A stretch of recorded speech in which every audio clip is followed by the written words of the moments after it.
What is up, everyone? We're back at it again with another Case for the Super Bowl episode.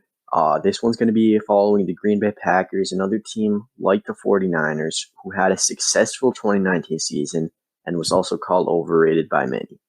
So, the thing is, yes, you could say, just with the 49ers again, the Packers, you could say they're overrated. But that being said, they went to the semifinals. They might have gotten blown out, but they still went to the semifinals. And once you get to that point, anything can happen. We would look at the Giants many years back.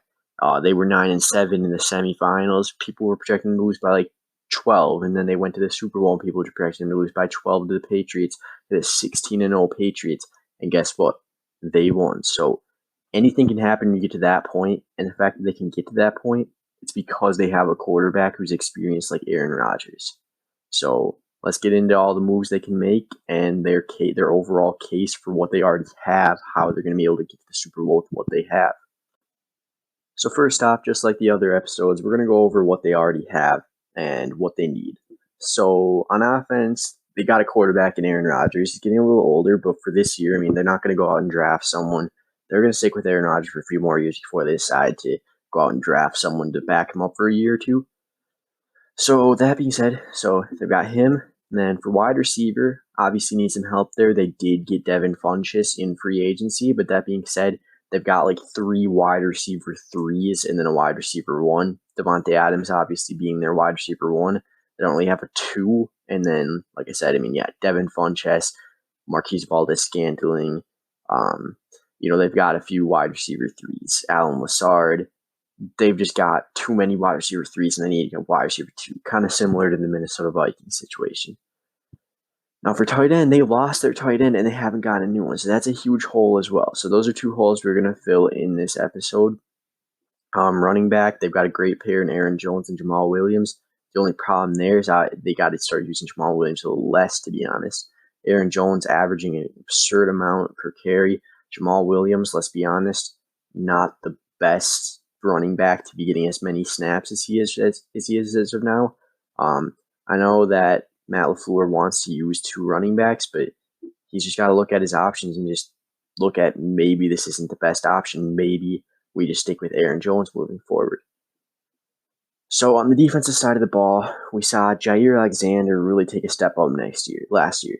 I've heard people call him overrated, but I don't understand those accusations because yes, every cornerback is going to give up a couple touchdowns, but Jair was a solid corner most of the year. I would kill to have him on the Vikings. That coming from a Vikings fan, if you haven't noticed by now. And, they definitely do need help at corner still. They could use a corner too, but, they've got some guys. At safety, they had a rookie safety last year. Wasn't the best, wasn't the worst. They've got Adrian Amos aside from him. They got him from the Bears last year, so not a bad pair of safeties, not the best, but enough to work with at this point. And then you go to the biggest thing that made them so great last year was that defensive line, or I guess the outside linebackers, but Preston Smith and Zadarius Smith, that was such a deadly duo. They're super good together. It's great for the Packers that they both came together for them in free agency. They've made a giant impact over there. They were the biggest difference from 2019 to 2018, in my opinion, on that team. Middle linebacker, they are losing Blake Martinez, but guess what? They're upgrading. They got Joe Schobert in free agency, which is a huge move because Blake Martinez, yeah, he had a lot of tackles, but the reason he was getting a lot of tackles was because he couldn't cover, and so he had to tackle them after covering. So to say he's good at tackling, whatever, he's terrible at covering. So he needs to go into a different scheme. And then you got Joe Schobert coming in, who is good at coverage, and he's going to help them out a lot. So they've definitely got some pieces to work with there. They've got to fill in a couple holes, but I like the base of the Packers. If they can just fill in those holes, they've got a real shot to win the Super Bowl in 2020. So this one's fun because we've got a couple different options that we can do with the first round pick. So obviously we addressed that they need a wide receiver and a tight end. Honestly, they need a tight end probably a little bit even more than a wide receiver. That being said, for where their first round pick is. I think it makes more sense for them to get a wide receiver, and I think that guy is Denzel Mims. Now, before we go any further for a bit, I do want to say, I know I said that 49ers would be drafting Denzel Mims, and that's because in this series, we're looking at a best case scenario for this stuff, but not too unrealistic. We wanted to stay realistic, but also it's like the case scenario that you want as a fan of this team.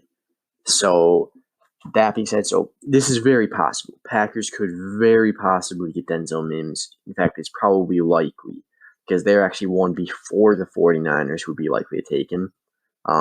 There is a possibility the Titans could go and snag them the one pick before the Packers. But that being said, this is actually probably where I would predict Denzel Mims in an actual mock draft.